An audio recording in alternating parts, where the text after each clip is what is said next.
especially major or big decisions when it comes to love. Single, okay? Kasi andito pa yung una kong na-mention, yung pagiging playful. Hindi naman sa immature, pero para bang meron pa ditong kailangan mabuo. Okay? The Magician, nakakuha tayo ng ilang reversal cards.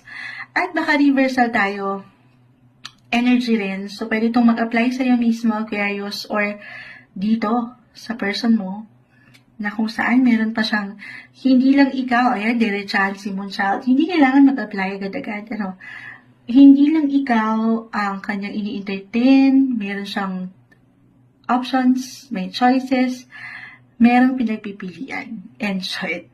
Pero again, hindi po kailangan laliman, maaring ito lang yung ngayon. Okay? Pero may spark. Definitely, may special sa connection na pwede niyong mabuo